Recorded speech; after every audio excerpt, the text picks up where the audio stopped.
Metalúrgicas, químicas, textiles, farmacéuticas, alimenticias, diferentes caras de la industria. Una gran empresa. Adrián Mercado. A la hora de relocalizar o expandir su compañía, piense solo en el especialista. Adrián Mercado, líder en inmuebles industriales. Hola amigos, bienvenidos a una nueva edición de Voz y Voto. La 1 de febrero ya en modo agenda política activada. Durante enero tuvimos programas especiales. Ahora ya empezamos a marchar en paralelo a la realidad. Hola, ¿cómo estás, Flor? Bella María, ¿cómo estás? ¿Qué decir que estamos en campaña ya para 2027 o no? Nosotros dos tenemos que empezar la campaña para siempre reelegir acá al frente de Voz y Voto. Bueno, pero viste que no para nunca, siempre estás pensando en la próxima elección y nosotros nos seteamos también con esa idea, ¿no? Pero bueno, así es. 2026 promete ser un año muy importante para la política, sobre todo en Córdoba. También va a haber elecciones en 2027 a nivel nacional, pero se juega mucho.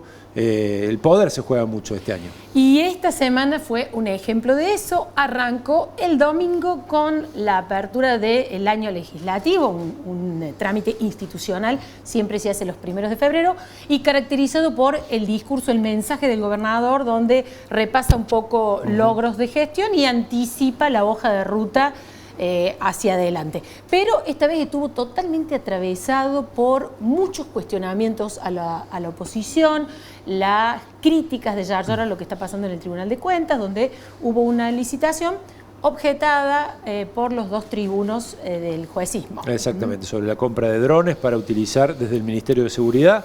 Yar Yar utilizó buena parte del discurso para hablarle directamente a los opositores que estaban sentados ahí en la tribuna. Estaba Rodrigo de Loredo, Luis Juez, Gabriel Bornoroni, y eso de alguna manera tensó todavía más esta grieta cordobesa entre oficialismo y oposición, ¿no? Alto voltaje, bueno, que tuvo repercusión también en la legislatura. En la semana estábamos con el titular del bloque del oficialismo, Facundo Torres. Hola, ¿qué tal, Facundo? Bienvenido. Gracias por la invitación, Fede, Flor. Un gusto estar acá. Gracias, bueno, Facundo. Esto que empezó el domingo, este alto voltaje, escaló durante la semana. Se presentó una denuncia de parte de Juan Pablo Quintero, el ministro de Seguridad, contra los dos tribunos juecistas por incumplimiento de los deberes de funcionario público, y hubo un operativo de la justicia en el Tribunal de Cuentas, mucha repercusión. Al día siguiente hubo una sesión en la legislatura, bueno, también hubo discusión ahí fuerte, no se trató nada vinculado al tema, pero es inevitable esta tensión creciente. Preocupa, ¿no? ¿O no? La verdad que lo que nos preocupa a nosotros es que la oposición ha tomado un rol beligerante, agresivo, pero además también utilizando cada espacio de poder que maneja para tratar de obstaculizar las políticas de gobierno que desde la provincia se tratan de implementar.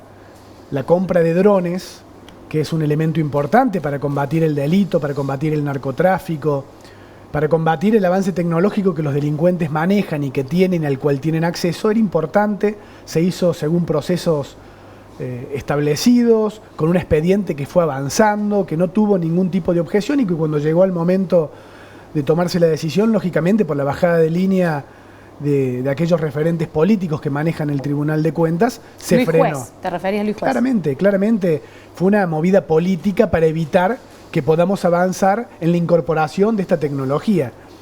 Yo lo marqué en reiteradas oportunidades cuando tuve posibilidades de hablar y decía, che, una cosa es legítimamente tratar de decir que estás en contra, de tratar de llegar lo más armado posible electoralmente a las elecciones, de buscar de alguna manera cuáles son los errores que tome el oficialismo y de decir qué harías en ese caso, pero otra distinta es obstaculizar la compra de un elemento tecnológico que viene a ayudar a los cordobeses en una de las principales demandas en un momento en donde Argentina tambalea con respecto a lo económico. ¿No es peligroso llevar eso a la justicia y no resolverlo en los canales de la política? Es que yo creo que de alguna manera hay que evitar que esto siga sucediendo. En noviembre hubo 10 expedientes que se frenaron también por el Tribunal de Cuentas. En mi departamento, yo soy legislador del departamento Santa María, el Camino 60 Cuadras, el ensanche San Antonio, eran todas obras viales esperadas durante muchísimos años por los vecinos, que lógicamente beneficiaban a localidades del departamento, a Losada y a localidades que están en el bajo de nuestro departamento, y también fue frenada, tenían gran aceptación, y creo que son utilizados estos mecanismos para ir poniendo palitos en la rueda y de alguna manera, conjuntamente con las denuncias sin sentido, con las salidas por parte de los distintos alfiles políticos que tiene la oposición, y bueno, de alguna manera ir empiojando la cancha. Ante esto, sí, me parece que la decisión del ministro Quinteros es acertada, es decir, che, ¿está bien lo que hizo el Tribunal de Cuentas o está mal? Porque si está bien, bueno, cambiaremos la modalidad, pero si está mal, que reprendan al Tribunal de Cuentas porque se está extralimitando en sus funciones. Lo que dice el Tribunal de Cuentas es que a ustedes les molesta que los controlen, que no estaban acostumbrados después de 26 años de tener un Tribunal de Cuentas que no lo hacía, ahora están incómodos. Es subestimar o hablar mal de todos aquellos que han sido tribunos de cuenta, que son partes hoy activamente también de la oposición.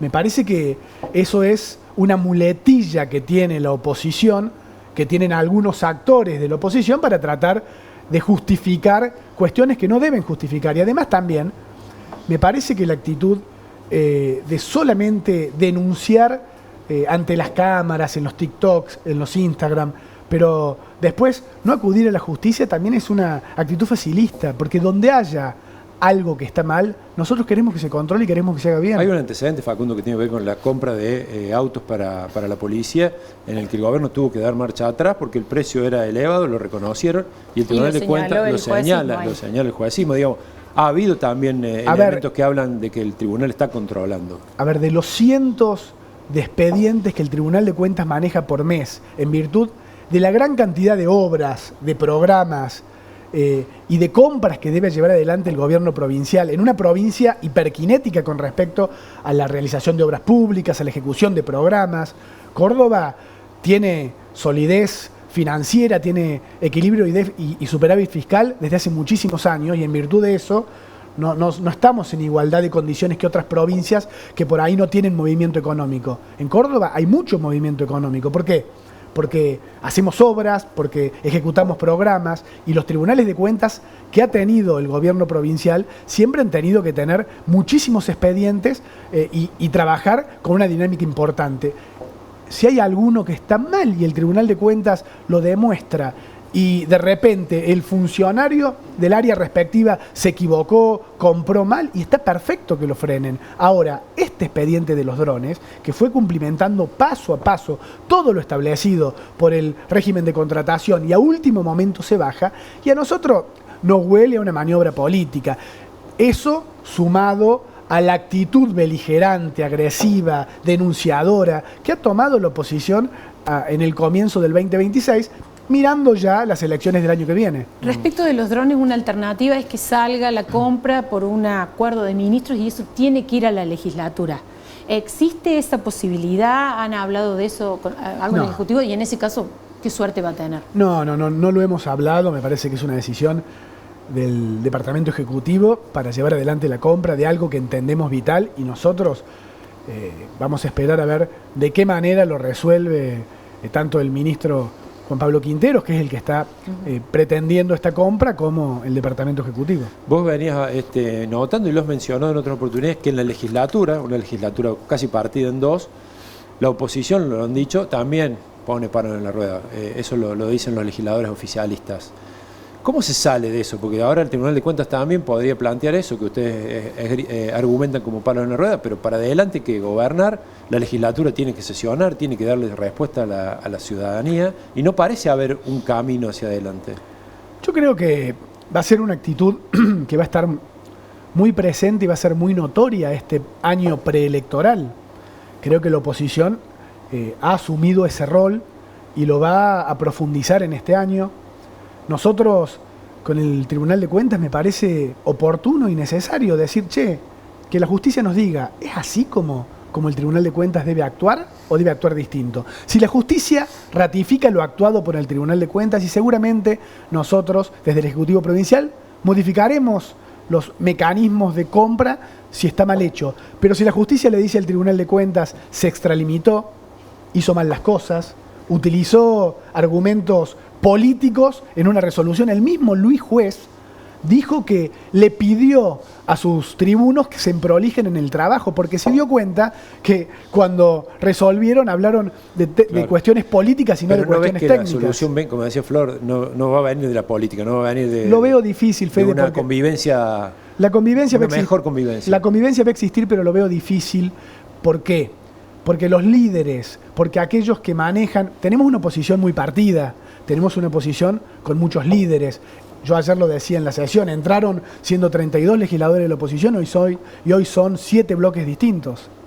Eso habla de una oposición que, bueno, que tiene también contrapuntos dentro de la misma dinámica. El oficialismo también operó en eso porque también buscó construir aliados al estar en minoría. Pero siempre operan los oficialismos. No hay que echarle la culpa al oficialismo, hay que hacer mea culpa y decir, che, no hay un solo opositor que lidere a todos. Hay un dicho muy conocido que dice, el tango se baila de a dos. ¿Vos crees que este aumento de la beligerancia en la relación que hay entre oficialismo y oposición, ahí el oficialismo no tiene nada que ver con eso, es solo una víctima? Yo creo que la oposición mantiene la beligerancia y agresividad que tuvo durante los últimos meses en virtud de que primero tienen mucho más tiempo. Porque nosotros tenemos responsabilidad de gestión. Porque más allá de estar peleando, por ejemplo, yo estoy acá y a las 3 de la tarde me junto con los intendentes de mi departamento, después los acompaño a Vialidad Provincial por un tema de la ruta. O sea, tenemos responsabilidad de gestión, muchos de nosotros, y el gobierno provincial también tiene que estar pensando en solucionar en un momento difícil de la Argentina cuestiones que los cordobeses necesitan. La oposición, Rodrigo de Loredo está en la casa haciendo asados, porque hoy no cumple ningún rol especial ni particular dentro de ningún estado.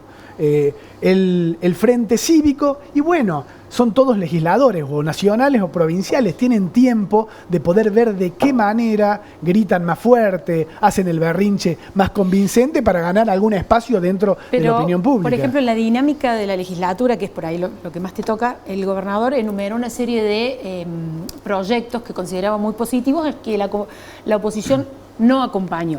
¿Y qué te dicen los opositores? Bueno, pero algunos de esos proyectos fueron en un paquete de la noche a la mañana y entonces cada uno tuvo una circunstancia, no se debatieron por eso. Los interpelo a ustedes, Flor y Fede. ¿Ustedes piensan, la oposición antes de ir ya había sacado videos diciendo vamos a ir a escuchar las mentiras de este gobernador? El domingo decís. El mismo domingo. ¿Ustedes piensan que hay algo, cualquier cosa, que Martín Yarlora pudiese haber dicho y que la oposición salía del recinto y dice, che, qué bien lo que dijo el gobernador con respecto a esto? Se los digo a ustedes, se los digo a los cordobeses que nos escuchan. Nada, porque están esperando que nosotros hablemos o hagamos para buscar cuál es el error, para buscar de qué manera nos pueden criticar. Criticaron la colocación para hacer obra pública, la colocación de deuda que nosotros venimos haciendo desde que comenzó este gobierno provincial hace ya muchos años, en un estado sólido, financiero, con superávit fiscal. Yo lo decía, dentro de esa colocación hay un gesto importantísimo del gobierno nacional que no tuvimos con los gobiernos nacionales anteriores. Ni Macri ni el kirchnerismo a Córdoba le habilitó la toma de 1.800 millones de dólares como lo hizo Milei. ¿Saben por qué lo hizo Milei? Porque entendió que Córdoba tiene un estado financiero sólido, que tiene productividad, desarrollo, y que la verdad que el dinero que estamos colocando lo podemos pagar y va a ir a volcarse a mantener la obra pública provincial y a llevar adelante los planes o proyectos que tenemos programados para este año. Está bien. Bueno, Facundo, muchísimas gracias por venir. Bueno, gracias por la invitación. Muchísimas Inauguraste el Voz y Voto 2026 en realidad, porque ahora entramos en nuestro esquema habitual. Me siento importante entonces. No, y además va a ser parte, me parece, de los políticos que van a tener mucha importancia este año, porque primero sos el presidente del bloque y la legislatura va a ser una caja de resonancia. Una caja de resonancia de esta división entre la oposición y el oficialismo. Así que gracias y estaremos pendientes de lo que pase. Muchas gracias. Estoy a disposición. Barrido. Sí, tomamos aire y seguimos con este tema. Dale.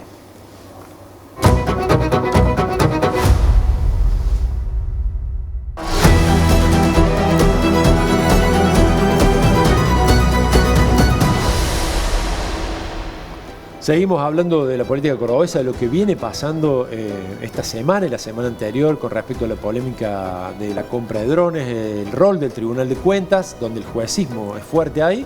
Está con nosotros ahora Walter Nostrala, que es el presidente del bloque del Frente Cívico del juecismo en la legislatura. Gracias, Walter, por estar con nosotros. Bienvenido. Un gusto, gracias a ustedes. ¿Cómo leen ustedes lo que pasó con la justicia esta semana? Este pedido que hizo a través de la Fiscalía de elementos correspondientes a la licitación.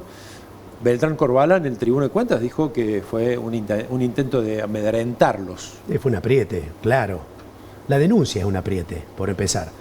Y este fiscal que se prestó a esto también, es cierto, coincido con Beltrán en este caso, lo dije ayer en el recinto. Es la primera vez que el oficialismo tiene a la oposición en la conducción del Tribunal de Cuentas. Y les incomoda muchísimo que los controlen. Esto está claro. Esto es así, pero recién ustedes lo manifestaban, hay antecedentes con respecto a compras que intentó hacer el gobierno provincial a un sobreprecio exorbitante. Y no es que nos quedamos con la denuncia pública en un video, fuimos a la justicia y ese fiscal no tuvo el apuro que tuvo el de ayer en caer, pero miren lo que hizo ayer, fue a buscar información, el expediente. Un chico de 4 años entra hoy al sistema y busca dónde está tal expediente iniciado por la provincia y sabe dónde está. Del 7 de enero que ese expediente volvió al Ministerio de Seguridad. No está en el Tribunal de Cuentas. Sabiendo que esto sucedía, mandó a 4 policías sin la orden de un juez a hacer un circo. Por eso yo ayer dije, si ellos creen o pretenden amedrentar o que ahora el Tribunal de Cuentas se va a asustar, pero todo lo contrario, vamos a ir controlando hasta el último día, hasta el último peso en el que intenta gastar el gobierno de la provincia. De vuelta, porque hay antecedentes. Sí, ya lo conocemos. Walter, lo de la compra de vehículos. Claro. Claro, Quintero intentó comprar 400 vehículos con un sobreprecio de 6.000 millones de pesos. Yo digo, el que nos está escuchando que entienda esto. 6.000 millones de pesos, casi el doble de lo que valían los autos. ¿A dónde iba esa plata? Esa plata de los contribuyentes, de los cordobeses. Y se enojan si uno los controla. Yo digo, estamos mal.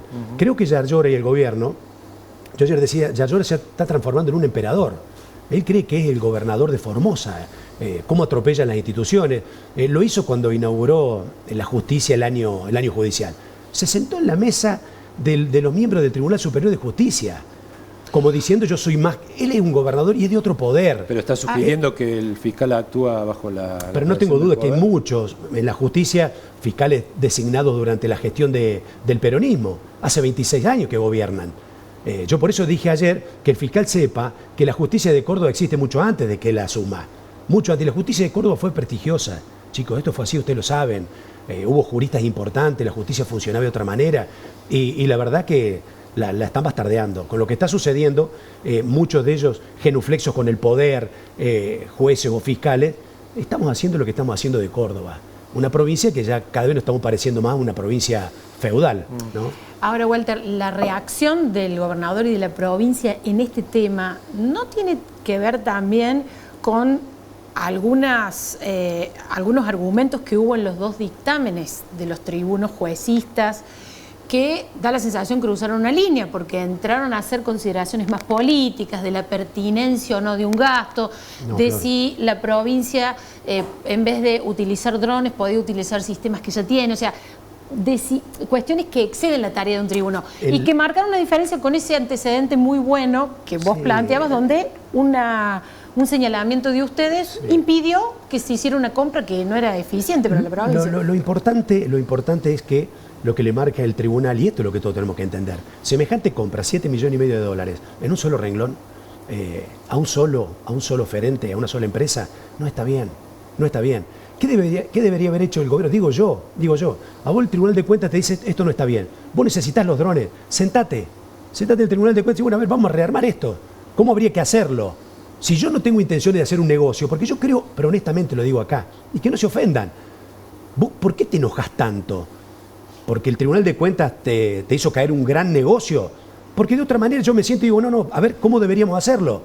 Si a mí me interesa en serio comprar los drones y comprarlos bien, me siento y lo hago de la manera que el Tribunal de Cuentas me va a indicar, de acuerdo a la ley. La provincia dice que dio todas las argumentaciones y respondió a los pedidos de información que había. La provincia se enoja cuando los controlamos de vuelta y tenemos antecedentes. Miren, quiero de vuelta que no se enoje nadie porque como algún periodista tiene derecho a expresar lo que expresa, yo también me parece que tengo el derecho de decir lo que siento. El otro día en una nota, Virginia Guevara, en La Voz del Interior, publicó que hay 10 obras que el año pasado frenó el juecismo, así dijo. Porque también, cuando hace análisis, el juecismo tiene precios juecistas, son criterios juecistas, ¿no? para determinar esto. El gobierno de la provincia de Córdoba en estos 2 años mandó 2.973 expedientes que tienen que ver con infraestructura, con obras de infraestructura. Que si ustedes vieron el video que pasó, de video hollywoodense del gobernador el domingo en La Bulalle, gran parte de ese video lo ocupó mostrando la obra que se hizo. ¿Cómo se hicieron esas obras? Las autorizó el Tribunal de Cuentas, indudablemente no hubo palos en la rueda. De 2.973 expedientes, el Tribunal de Cuentas le observó 50. Claro. Entre ellos, una obra, por ejemplo, les voy a dar un ejemplo, en Oncativo, de 3 kilómetros, donde decían que valía 12.500 millones de pesos, y una obra que los mismos técnicos de la provincia decían que no podía costar más de 10.000 millones de pesos. Obviamente que se lo frenó el tribunal. Estamos hablando de 2.500 millones de pesos de más. Entonces, miren también con seguridad. Pero vos decís que no hubo un cambio de tónica ahora del comportamiento de los tribunos juecistas en el último tiempo, de cara ya más a que se acerca el horizonte electoral. En el video mostraron en seguridad todo lo que se compró. Ni que haya una voluntad política de frenarle al gobierno obras. Pero le estoy dando ejemplos.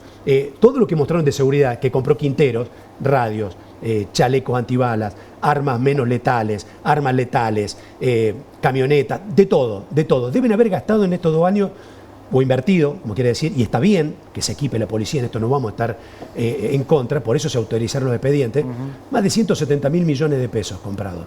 ¿Saben ustedes de estos 1.879 expedientes que mandó de compras seguridad para la policía y para la lucha contra el narcotráfico? ¿Cuántos le rechazó el Tribunal de Cuentas? 10. ¿A ustedes les parece que esto es trabar el gobierno y poner un palo en la rueda? Yo creo que es una excusa. Se enojan cuando están a punto de cerrar un negocio millonario y se les cae. Porque si no, no hay un argumento. A ver, yo quiero tener sentido común. Bien. Si a vos el Tribunal de Cuentas te dice, no, mira, no vengas por ahí, vení. Mando a mi ministro y sentate, a ver, siéntense, yo necesito los drones. Independientemente de los casos, no nos metamos en el análisis de casos. El Tribunal de Cuentas, así como, digamos, el sentido común indica que si un oficialismo se enoja, puede haber algún interés en hacer un negocio, también es cierto que un tribuno de cuentas opositor, si está en mayoría, también tiene una llave para trabar sin razón el sentido común argentino y cómo funciona la política en Argentina. Pero eso es subjetivo. Nos hace, las dos cosas son subjetivas. No, lo otro no. A ver, yo reitero, a ver, que alguien me responda, que alguien me diga, ¿y por qué traje lo de Virginia, digo, el otro día? Porque en el diario sale que le trabamos 10 obras, pero no sale que le aprobamos las 2.950 o 2.210, lo que sea. No salió. Y todas esas obras que muestra el gobernador pasaron por el Tribunal de Cuentas. Y pasaron, y se visaron, y salieron. ¿Cuál es el problema si el Tribunal de Cuentas detecta, miren, che, acá estamos viendo algo que no está bien? Para eso estamos.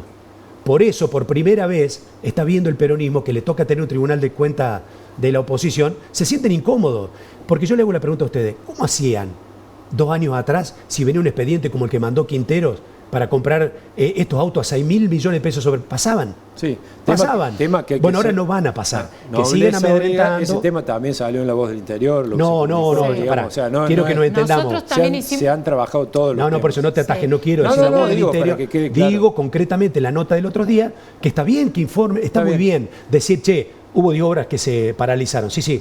Pero decir también que hubo 2.820 que sí. Pero en aras de proteger la institucionalidad con la sensibilidad de los temas, también, nosotros hicimos una nota muy temprano en este tema con Beltrán Corbalán en La Voz y nos mencionó la palabra, por ejemplo, sobreprecios. Claro. Y su dictamen no dice nada de eso. No hay una correlación con una denuncia en la justicia de ese tipo de situaciones. Si usted tiene sospechas, porque también el oficialismo dice, termina todo en los medios. ¿Por qué no acuden a la justicia si tienen elementos que están diciendo?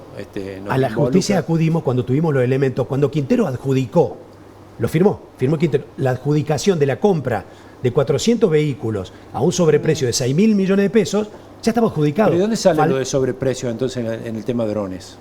¿Qué elementos tienen ustedes para Pero es muy sencillo, por eso no son precios juecistas. Cuando vos me decís, y te doy un ejemplo, va a faltar 3 kilómetros en Oncativo a 12.500 millones de pesos y vos averiguás cuánto cuesta en cualquier lugar del mundo en dólares el kilómetro de asfalto de buena calidad, claro. y todo lo mismo que dice el expediente, y hay otro precio, tenés precios de referencia. Me imagino, no es un invento, no es que se le ocurra a los tribunos nuestros decir, no, el kilómetro de asfalto tiene que ser $1,5 millones de dólares. No, es que en otras y ustedes lo quieren oportunidades, pagar 3. Walter, No, porque esto hay estándares internacionales y lo mismo con los drones. Si dice que Santa Fe compró drones similares a muchísimo menor precio, acá dicen que no, que estos tienen, no sé, levantavidrio, ¿no es cierto?, que tienen aire acondicionado, lo que sea. Pero de vuelta, si vos tenés un interés en que esto se compre, ¿cuál es el problema de sentarse con los tribunos y decirle, bueno, a ver, ¿cómo deberíamos hacer de acuerdo a la ley y de acuerdo a lo que ustedes creen, para que no haya trabas? Iniciar el expediente de nuevo, poner a trabajar a ¿Vos crees que esa es la única salida que tiene el gobierno, iniciar todo el trámite de nuevo? Pero ha pasado. ¿O crees que va a avanzar, por ejemplo, con el acuerdo de ministros que llevaría eso a la legislatura? Yarlora es muy probable que lo pueda hacer. Atropella. Porque atropella. Él lo que debe hacer es ajustarse a que tiene un tribunal de cuentas que lo está controlando. Pero vuelvo a repetir, en muchas ocasiones el Tribunal de Cuentas tiene una forma de que manda a pedir información. Llega el expediente y dice, che, a ver, díganme por qué vale más el kilómetro. ¿Qué tiene? No, porque le van a hacer una media rotonda, le van a hacer... Bueno, se entiende, pero explícamelo. Está claro. ¿No es cierto? Sí. Esto es muy normal y esto sucede. Usted pregúntenle a los ministros y vayan al Ministerio de Obras Públicas y pregunten, que una vez lo manifestó. No, nosotros hemos corregido. Cuando nosotros tenemos intención de que las cosas salgan, nos sentamos con el tribunal de último. ¿Cuál es el problema? Decir, a ver, ¿cómo deberíamos hacerlo? Y se acaba la discusión. Acá parece que se enojan y creo que es una cuestión más política y una excusa. Es una excusa, miren. A ver, no quiero ser virulento con esto, pero el gobernador mostró histeria, el otro día mostró enojo. Creo que él está mal porque sabe que la gestión está mal, ¿no es cierto? A Yarlora, Schiaretti le entregó la llave de una Ferrari y indudablemente puso primera y la chocó. A los 2 años no tiene cómo arreglar la Ferrari, está destruida. Una Ferrari que la manejaron 2 tipos durante 26 años y la trajeron, a la tumba, se la trajeron, la gente le dio a la derecha, tenían equipos para arreglarla. Yarlora se encuentra hoy en que tiene destruida la Ferrari y no tiene un equipo para poder resolverlo. No tiene forma de enderezar la gestión. Porque, se los digo, sin ánimo de ofender, Yarlora es el peor gobernador de los últimos 26 años y tiene el peor equipo de los últimos 26 años. Creo que él se dio cuenta. Y dicen, largó la campaña la oposición. La largó Yarlora el domingo. En el mensaje que dio Yarlora, él largó la campaña de la manera que lo hizo. Supuestamente la sesión era para otra cosa. Era para contarnos a los cordobeses qué había pasado con la gestión y lo que se viene. Pero se enojó, ofendió. La verdad es que creo que fue vergonzoso. Y ahí largó una campaña que, bueno... nosotros, él tendrá que explicar por qué lo hizo, ¿no? Para la ciudadanía y nosotros en particular del periodismo, digamos, todo el mundo está interesado en que funcione bien el control del Tribunal de Cuentas. Es algo muy valioso. Todos estos ejemplos que vos dabas licitaciones objetadas y reversionadas. La compra de carne para la CENAF, de manera superadora, claro, son kilo de pollo a 15.000 pesos. Son buenos antecedentes. Me parece que en el caso lo que incluso a nosotros como periodistas nos sucede, es difícil discernir porque la argumentación no termina de ser clara. Esta cuestión de la comparación de precios, que en otros casos el asfalto estaba, acá no está. Acá también pero expresaron los miembros del Tribunal de Cuentas. Por eso he ganado esta escala, esta discusión. No, pero ellos expresaron que Santa Fe compraron una cantidad de drones importante. Yo no quiero errarle en esto, pero no si eran 14 drones. La policía de Córdoba lo desmiente con argumentos también a eso. Dice que son distintos, el equipamiento de Santa Fe es distinto. Y además se trata de un tema muy específico en el que no sabe, le cuesta mucho entender. Sentate y explícalo. Vos no podés tener este tipo de actitudes porque el tribunal te frena una compra de $7,5 millones sospechosa. Sentate, explícalo, aclaralo, porque y tampoco nosotros vamos a tolerar, me parece que se fue destemplado. Yo creo que está muy presionado también que el ministro Quintero diga de que nosotros somos socios del narcotráfico porque no aprobamos los drones. 26 años que gobierna la provincia, el narcotráfico no lo trajimos nosotros. Nunca lo pudieron combatir. Nunca lo pudieron combatir y no sé si quisieron combatirlo. No le pueden digar a la oposición porque le controla una compra, una licitación a medida de que somos socios de los delincuentes del narcotráfico. Esto es inaceptable. Es inaceptable. Y de vuelta, por más presión que haya, por más apriete que haya, que algún fiscal trasnochado que quiere ir a apretar a los tribunos nuestros, lo vamos a controlar hasta el último día que indica el mandato. Bien. Bueno, Walter, muchas gracias. Hemos arrancado bien arriba, ¿no? Esperemos que se calme a lo largo del año, si no... No, bueno, sí, es un tema muy complicado. La relación con la oposición es dura y lo va a ser durante todo el año. Y este tema puntualmente, que como decís bien vos, por ahí es difícil de entender a nivel técnico, pero que de alguna manera demuestra que la relación no es fácil y que la relación entre los poderes también es un tema complicado en Córdoba, que no debería escalar hacia otros Nunca niveles, es ¿no? una buena imagen ver a la Exacto. justicia interviniendo en un Ha sido, órgano que es clave. Porque una es imagen un mecanismo difícil control. de interpretar, lo de la policía entrando al Sí. Tribunal de Cuentas, la verdad que no. a mí Como no lo me fue en gustó. la legislatura, ¿no? Exactamente. Gracias, Bien. Walter. No, gracias a ustedes, Muchas muy gracias. amable. Primer corte en Voz y Voto, ya vamos a la segunda parte del programa.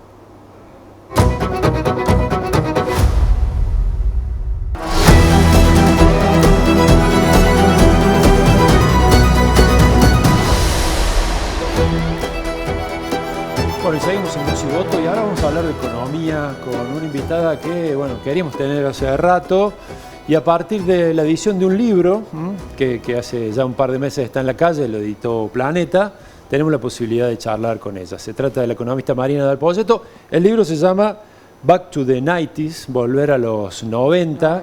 Y te saludamos, Marina, muchas gracias por el contacto.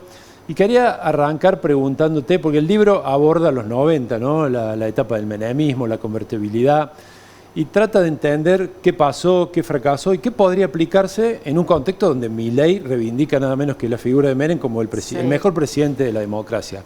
Se está discutiendo mucho sobre el tema de la apertura, Marina, la apertura económica, las discusiones sobre la ropa y otro tipo de bienes que, bueno, se ven afectados, la industria de esos bienes, por la llegada de la importación de China, bueno, lo que pasó con Techin y la licitación. ¿Qué similitudes y diferencias estamos viviendo, se viven hoy en relación a los 90 sobre ese tema, sobre la apertura? Hola, te saludo. Bueno, muchas gracias por la invitación, un gusto. La verdad es que la idea del libro, la razón del libro, es que algo que empezamos a pensar a fines del 2023 tenía que ver un poco con que la sociedad volvía a demandar estabilidad. O sea, después de... Y esa demanda de estabilidad, de alguna forma, tenía algún parecido y diferencia con lo que fue la demanda de estabilidad de fines de los 80, principios de los 90, lo que derivó después de 2 años, ¿no? Digamos, de intentar estabilizar en lo que fue la convertibilidad y lo que fue ese proceso de estabilización y auge y ese proceso de depresión, digamos, y caída que terminó en la crisis de 2001, en alguna medida detrás de un régimen cambiario que era rígido. Digo, hoy no tenés un régimen cambiario rígido, aunque sí estás usando el tipo de cambio como ancla, una dolarización de contratos de la economía. Hoy tenés contratos dolarizados, pero no tenés la dolarización que tenías en los 90. Sí hay una discusión que está hoy de nuevo, digamos, vuelve a estar en Bloomberg, que es si habilitás o no habilitás el crédito en dólares a los que no valorizan en dólares, digamos, que es algo que Argentina eliminó y que fue política de Estado en los últimos 20 años, después de haberte quemado con fuego en el final de la convertibilidad. Pero te diría que la principal diferencia, si uno tiene que poner respecto a los 90, es el mundo.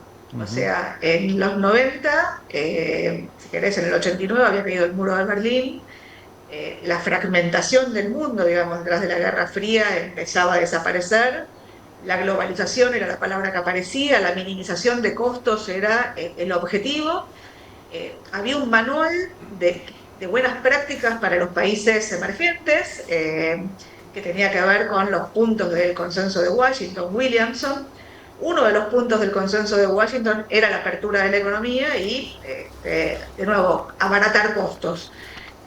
Y Argentina en los 90, si querés, abre la economía en un contexto donde usa el ancla cambiaria, y cuando el mundo te ayudó, ese ancla cambiaria fue muy eficaz para remonetizar la economía vía ingresos de dólares, y ese ancla cambiaria, cuando el mundo se dio vuelta y el dólar se fortaleció y todos los esquemas de tipos de cambio fijos empezaron a colapsar, empezando por la crisis asiática, la crisis rusa, Brasil en el año 99, de nuevo, el ancla cambiaria, digo, te generó salida de capitales, te llevó a la economía una recesión terminal, y el intento de ajuste deflacionario, sin prestamista de última instancia, no llegó a buen puerto, y terminaste, digamos, en una crisis sistémica, default, y una crisis de la deuda. Entonces, primera gran diferencia, hoy el mundo no es el mundo del consenso de Washington, no es el mundo, digamos, hoy el mundo se está volviendo a fragmentar, no está volviendo a la Guerra Fría, pero hay un proceso de fragmentación y sobre todo hay una lectura, digamos, dentro de la economía americana, digamos, que hoy pareciera ser nuestro principal socio en términos la alianza política del gobierno, digo, la alianza no es con Estados Unidos, es con Trump, donde vos escuchás al secretario de Comercio de Trump, a Lutnick, que habló el mismo día que habló Milei en Davos, y Lutnick específicamente dice la globalización ha muerto. Y básicamente, digamos, los conceptos de friendshoring, nearshoring, el de relocalizar la producción, el tener este autoabastecimiento de materias primas, no digo volver la producción hacia lugares cercanos, Claro. lo pone como, y puntualmente él dice, si los europeos, digamos, priorizan la agenda verde y quieren energías limpias, van a la energía solar y dependen de las baterías chinas, dice, están locos. O lo que te está pasando en términos de la disponibilidad. Entonces lo que digo es, hay un mundo que va hacia un lugar distinto, y en ese mundo que está yendo hacia un lugar distinto, Argentina, que venía de una economía hiper cerrada, que venía de una economía donde el intento de sostener la demanda de pesos, abusando del financiamiento monetario, habiendo roto el balance del Banco Central, te había generado, yo digo, 3 síntomas, 4 ponele, digo, uno es una inflación muy alta, el segundo era una distorsión de precios ridícula, o sea, tenías tarifas muy bajas, que eran contracara del déficit fiscal, tenías precios de los bienes ridículamente caros, el tercero era la brecha, el cuarto era una economía estancada. Entonces lo que digo es, para el sector privado, durante el gobierno de Alberto Fernández, pero digo, venía, digamos, los últimos 20 años, de sacar el interregno de Macri, pero donde sobre todo en los últimos tiempos, la lógica, si querés, de las empresarias tenía que ver, digo, no me importa la demanda, no me importa el costo, yo tengo una economía cerrada, si yo puedo tomar pesos baratos, puedo comprar dólares baratos y vender en el mercado de crédito descuidado, el mercado de precios descuidados, digo, la verdad es que mi balance explota. Y eso fue un poco lo que te pasó, la acumulación de stocks, o sea, todo lo que viste en la previa al cambio de gobierno. Y ahora estás exactamente al revés, ahora estás intentando abrir en un esquema donde usas el tipo de cambio como ancla, donde la productividad sistémica no cambió, las rutas son las mismas, o están en peores condiciones, si querés, peores, sí. fregaste la obra pública.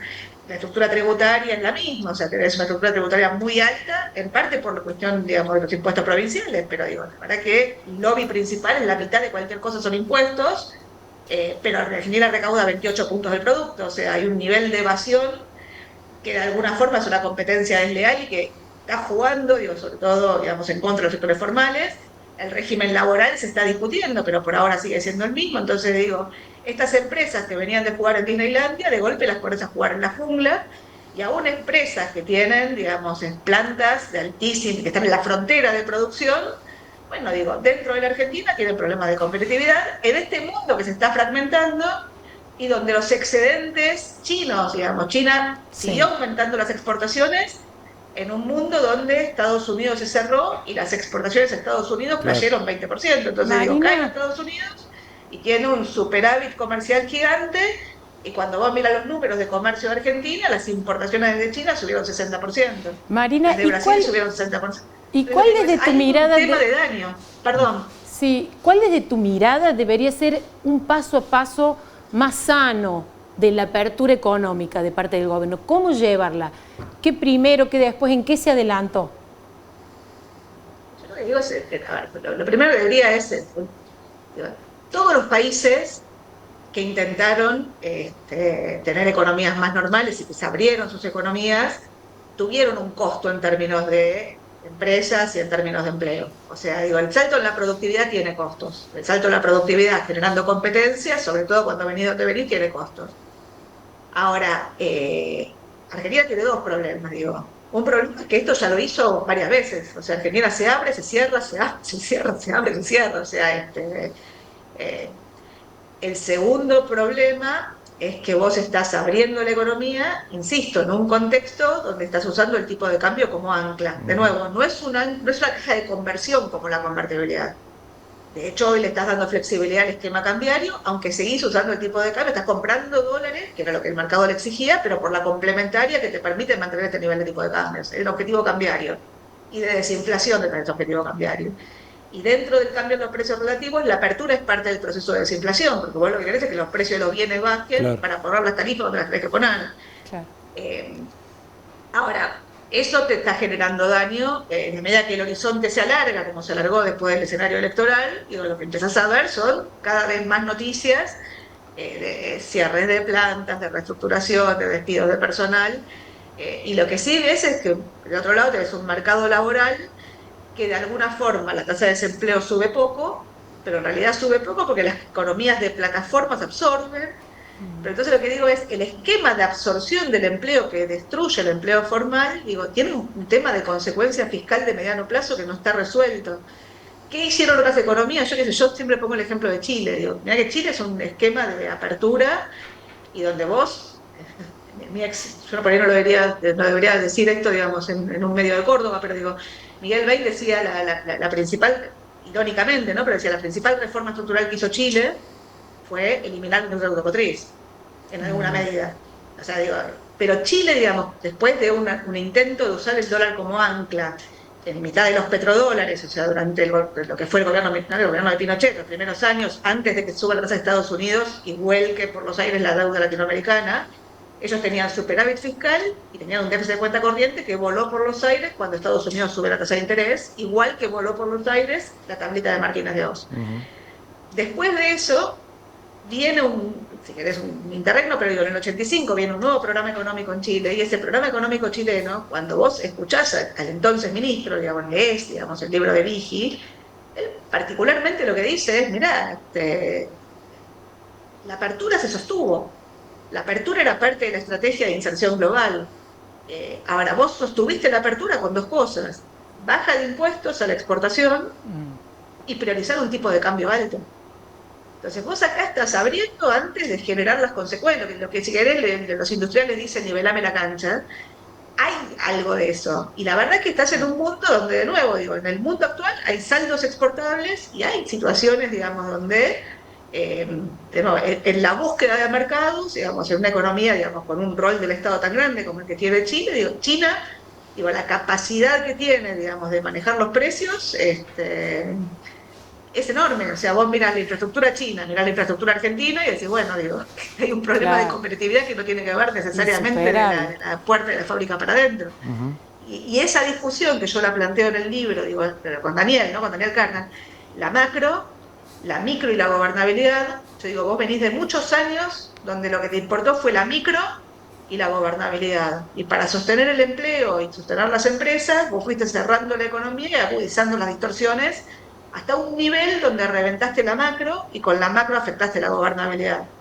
Está bien. Y hoy estás al revés, hoy lo que te importa es la macro y la gobernabilidad, la baja en la inflación a toda costa, a una costa de afectar la micro. Por ahora, digo, Milei se revalidó, aumentó el caudal político del Congreso y alargó el horizonte. Si no alargás el horizonte no tenés ninguna chance de que la macro funcione porque no tenés capacidad de que los contratos de deuda se extiendan en el tiempo. Pero al final de cuentas, digo, la micro finalmente es la contracara, digamos, de la economía. O sea, la macro, no te digo que es la sumatoria de las micros, pero se parece bastante. Y de nuevo, un país, digamos, federal, donde lo que estás viendo es, si querés, dos sectores que tienen ventajas comparativas. Uno son los sectores asociados al RIGI, que tienen un régimen tributario distinto, un régimen de acceso a la divisa distinto, que tienen, si querés, mejoras en sectores competitivos, y del otro lado tenés la informalidad como estrategia, digamos, si querés, de competitividad. Y en el medio tenés los sectores formales, que la verdad es que están enfrentando, si querés, infraestructura deficiente, costos de logísticas altos, tasa de interés positiva, cuando vos venís de muchos años donde la tasa de interés era negativa, de nuevo, parte, si querés, de la normalización de la macro, y un tipo de cambio que de nuevo, que no te está defendiendo. Si querés a favor, lo que tenés es un mundo donde de golpe el dólar pareciera entrar en un sendero de desvalorización global, ¿no? Marina, y una de las cuestiones que quería preguntarte tiene que ver más con lo político, quizás, que vos en el libro también se plantea que en los 90 había un reclamo de estabilidad, ¿no? De que se solucionara el problema de la inflación, sobre todo, que a Menem le costó, porque no fue fácil, de hecho tuvo una hiperinflación, hasta que se aferró a ideas que vos, también en el libro se dicen no eran de él, Menem no era economista. Pero Milei sí es economista, planteó un modelo de ajuste. Y la diferencia, y te la pregunto a vos si lo ves así, es que la gente está validando ese modelo de ajuste, las elecciones las ganó, digamos.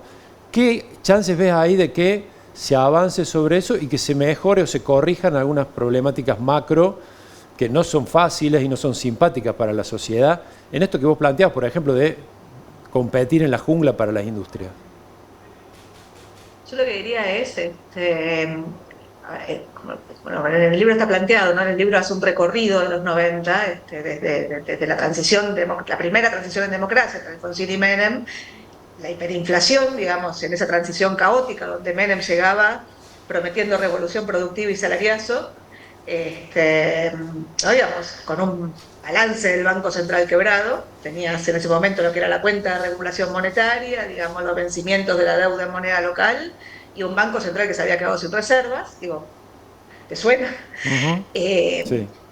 Transición política que se da, y el primer programa económico intenta, si querés, usarla de siempre, hacer el ancla cambiaria, con un intento de hacer un ajuste fiscal que es más lento, digamos, una tasa de interés que la van manejando, pero digo, ese programa macroeconómico, el primer programa macroeconómico, termina en una crisis terminal, una nueva crisis a finales del 89, o sea, 6 meses más tarde, que deriva en una decisión de política que hoy Milei no tomó, que fue el plan Bonex. El plan Bonex, si querés, te confiscó los depósitos y te puso una deuda en dólares a largo plazo, los Bonex 89. Ruptura de contratos, como decís. Ruptura de contratos. La segunda normalización que tuvo eso en términos de deuda fue el plan Brady, que vino después, pero el plan Brady te resolvió, si querés, la deuda contraída por el gobierno militar, que durante todo el gobierno de Alfonsín, terminó siendo pagada, digamos, parcialmente con créditos del fondo que le permitían al gobierno pagarle a los bancos afuera y que los bancos no tengan que previsionar la deuda.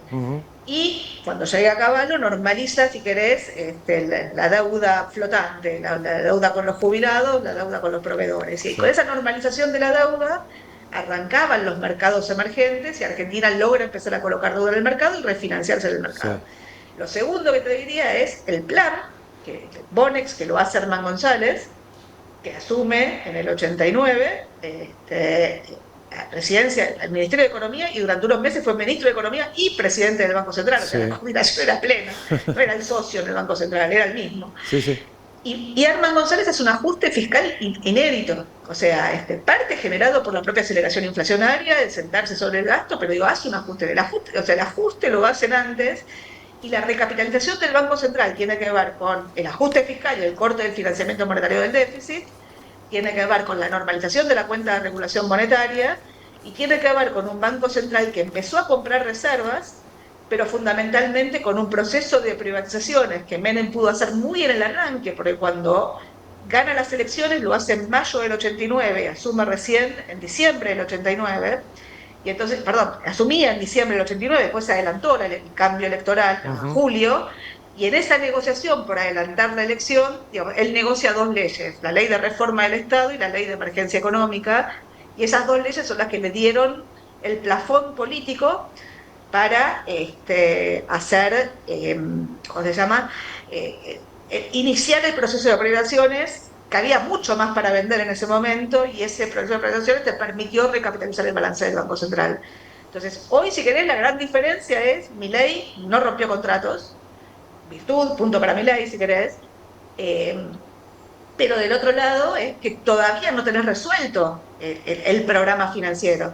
La deuda que tenía el Banco Central se la pasaste al Tesoro. Sí. El Banco Central tiene más reservas líquidas porque el fondo te desembolsó, porque hay más depósitos en dólares y hay más encajes, pero las reservas netas siguen siendo negativas porque seguiste pagando al contado la deuda y no tenés todavía acceso al crédito, y los vencimientos de la deuda de pesos siguen siendo de muy corto plazo. Entonces el programa funciona si vos podés empezar con baja de riesgo país que vista, la zona de 500 puntos, empezar a refinanciar en el mercado los vencimientos de la deuda a plazos más largos. ¿Cuál es tu principal inconveniente? Y si querés que la convertibilidad de alguna forma resolvió, entre comillas, fue la transición política sin hacer campaña amenazando con la ruptura de contratos, que fue la elección de la Alianza. La Alianza sostiene la convertibilidad. Si vos mirás las últimas 2 elecciones, 2019 y 2023, en 2019 Alberto Fernández decía: la deuda de Macri es impagable, la deuda de dólares es impagable.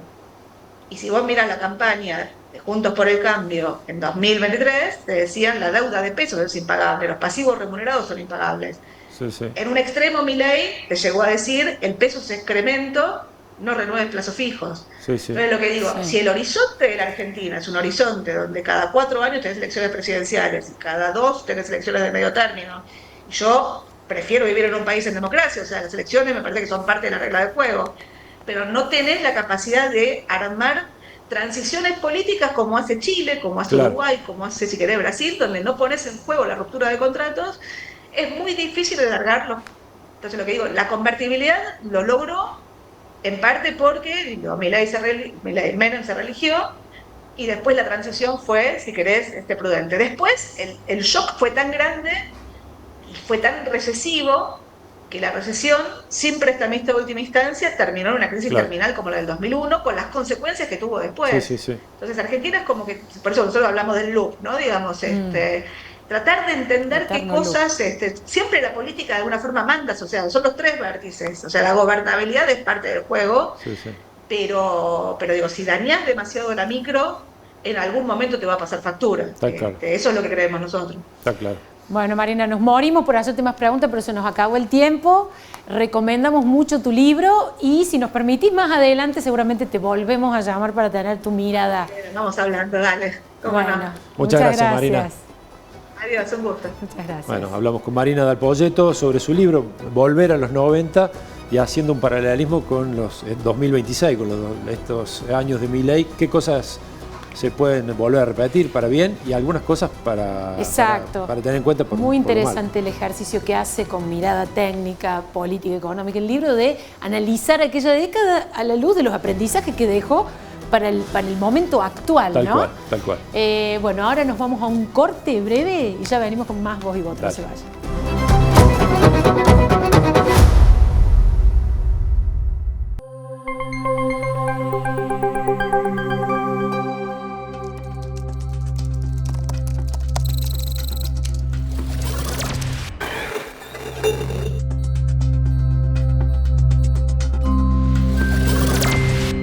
Hablamos ahora de economía a partir de datos precisos e interesantes de la mano de IDESA. Así que le voy a dar la bienvenida a Ramiro Fadul, economista de IDESA. Hola Ramiro, ¿cómo estás? Hola Flor, ¿cómo estás? Muy bien, acá estamos. Bueno, venís, haces el debut en Voz y Voto y con algo muy interesante porque es un índice que han elaborado ahí en IDESA que se llama el índice fácil. Exactamente. ¿En qué consiste esto? Nos inspiramos en el dato del 2018 que publicó el BID a través del libro El fin del trámite eterno, donde expuso que todos los ciudadanos de América Latina y el Caribe sufríamos en promedio más de 5 horas por cada trámite a la hora de hacerlo a nivel municipal. Y a su vez vieron que en el 50% de los trámites no requería una sola vez para ir, sino 2, 3 o hasta 5 veces para resolver el trámite, lo cual generaba mucho dolor de cabeza. Nosotros en IDESA lo que quisimos ver es cómo estaba Argentina en eso y relevamos 37 ciudades. Claro, hicieron como un ranking de burocracia municipal en 37 ciudades. Exactamente, nos concentramos en lo cotidiano, sacar el DNI, la licencia de conducir, obtener un acta de función o matrimonio y abrir un negocio. Bien. Lo más básico. Bueno, ¿qué resultados fundamentales les dio? Y la verdad que es alarmante ver cómo la mayoría de las ciudades todavía no han avanzado hacia un proceso simple, ágil, digital para el vecino. Solamente 1 de cada 6 municipios, como ves acá en la placa, han logrado aprobar con más del 60% de este índice. Claro, bien. Municipios con menos del 60% de los trámites serían digitalizados y agilizados. Con pocos requisitos. Claro, vemos de pocos todo. requisitos, bien. Vemos desde el marco legal, que hay que actualizarlo. Muchos municipios se han quedado con el tema del marco legal. Las ordenanzas son antiguas y no se han actualizado a las nuevas tecnologías y ni a las necesidades nuevas que tienen los ciudadanos. El 83% está así. ¿Y Córdoba cómo está? Córdoba está bien, está dentro de los que han aprobado. Está en el sexta en el ranking, justo. Bien. Bueno, muy interesante, Ramiro. Bueno, muchas gracias. No, por favor.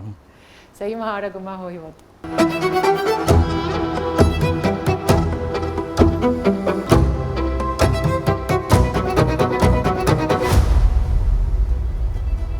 Le vamos a dar ahora, Fede, una excelente noticia a nuestra audiencia, a la que hemos sometido cruelmente a un mes sin bajo palabra. Tal cual, pero ahora vienen todos juntos, todo el mes guardando bajo palabra y ahora salen todos, ¿o no? En realidad regresó el 50% del bajo palabra porque hay uno que está de vacaciones todavía. Eso creemos, no sé. ¿De vacaciones o está trabada la licitación por el nuevo contrato? Está atrapado en el Tribunal de Cuentas. Juan No Manuel aprueban el González.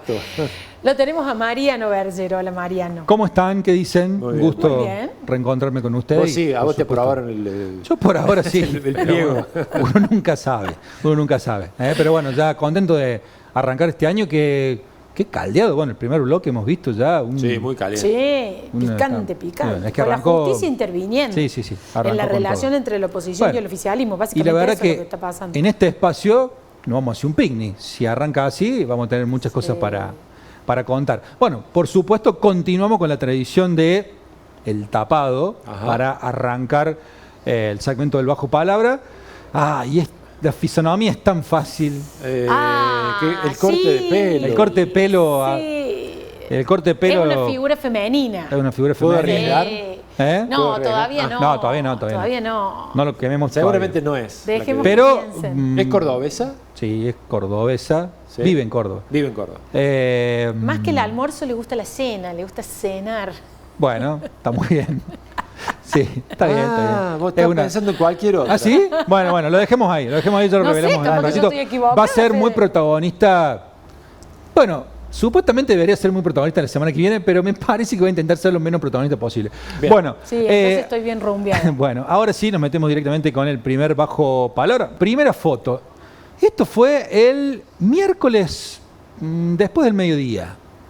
El gobernador Martín Yarlora junto con el ministro de Seguridad Juan Pablo Quintero recorriendo barrios de Córdoba preguntándole a los vecinos cómo funciona el sistema Ojos en Alerta. Ajá. ¿Sí? Bien. ¿Por qué lo traigo a colación? Bueno, porque esta va a ser una tónica a partir de ahora de un Yarlora callejero, más cercano a la gente, saliendo en esta oportunidad con el ministro de Timbreando. Seguridad. Sí, A lo Macri. A lo Macri. claro, no el timbre específicamente, pero la idea es, y sobre todo dar un mensaje a los funcionarios y a la dirigencia que la gestión hay que Camina. vivirla en la calle, Claro. cerca del vecino, cerca de los cordobeses y no tanto hacia adentro de las oficinas. Es Bien. un mensaje que me empieza a bajar de cara a un año que, como decimos, no es electoral, pero se lo parece mucho, como Sí. arranco. Y este es el mensaje que quiere dar Yarlora. Cercanía con los cordobeses, pero además un mensaje hacia todos, desde el más encumbrado funcionario hasta el último dirigente, de que lo que viene es complejo en materia electoral en Córdoba y que va a haber que caminar, gestionar y mucho. Dejar la vida. Sí. Y especialmente la capital, ¿no? Y especialmente la capital, exactamente. Buen punto, Fede, especialmente la capital. Así que vamos a ver muchas fotos de esta a partir de ahora. No digo un nuevo Yarlora, e incluso en la forma, un Yarlora más auténtico de cómo lo vimos en la primera etapa en la municipalidad. Bueno, lo vimos. Más confrontativo. Más suelto En una a la hora de recorrida hablar. se puso franciscana, una sandalia. No Sí. sé si Eso vieron. fue el año pasado cuando... pero creo que ¿lo tuvo ahora ahora? también. No, porque también Si las no había fue Jesús. utilizado Sí, una foto. cuando Si hizo no el fue brindis de fin de año. Si no fue Jesús Exactamente. María, ahora cuando estuvo recorriendo Mm. obras, me parece que fue ahí. Bueno, es el Yarlora que, por un lado, se va a mostrar más cercano y por el otro lado pasa a la ofensiva, porque ve que la oposición se está reacomodando y aparte que ha subido la intensidad en la crítica. Revelamos la tapada en realidad esta noche, esta tardecita en Yo iba a decir, Córdoba. ¿puedo tirar? No, Ya mirá, está. está. Iba a decir Alejandra Vigo, Olga no nos Rubitor. dejaste mostrar que en mi Pero- caso había adivinado.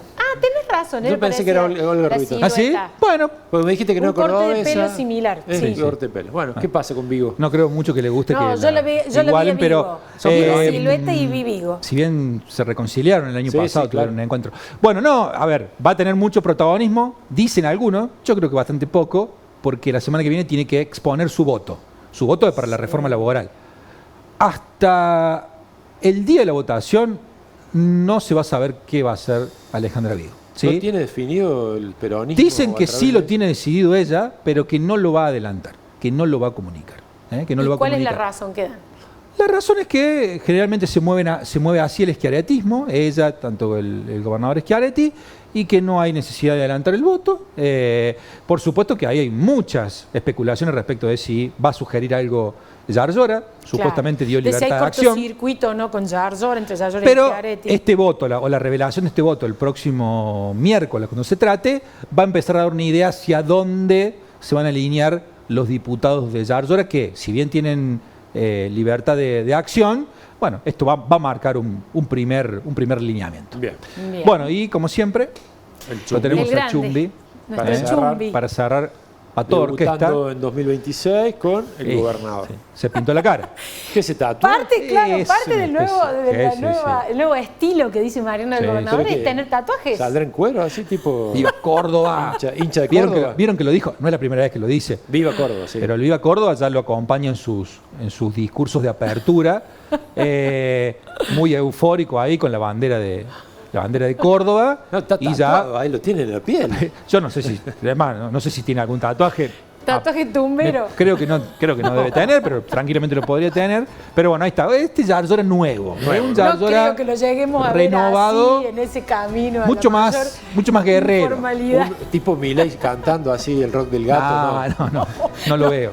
Cierto, ¿no? ¿Cómo Sí nos lo veo con acostumbramos? más, sí lo ¿Cómo veo nos acostumbramos a cosas? sí va a estar mal ofensivo. Por eso la vincha puesta ahí, Sí, sí, sí. vincha A federal. lo ¿no? come chingón. Sí, exactamente. Un come chingón. Muy bien. Exactamente, desde Córdoba, Genial, defendiendo nuestro su territorio. Bueno, está Bueno, Muy bien. hasta aquí hemos llegado, por lo menos yo. Está bien. Brillante, Bueno, gracias Mariano, como siempre. ¿Cómo lo sostuvo solo? Muy Nah, bien. Un crack, un crack. Muy bien. Bueno, Bueno, un gusto haber regresado ya a nuestro ritmo habitual y reencontrarnos así de esta forma con todos ustedes. Así que gracias por acompañarnos. Los esperamos el sábado que viene. exactamente. Aquí en la pantalla del 12 desde la redacción de La Voz del Interior. Chao, nos vemos. Buena semana.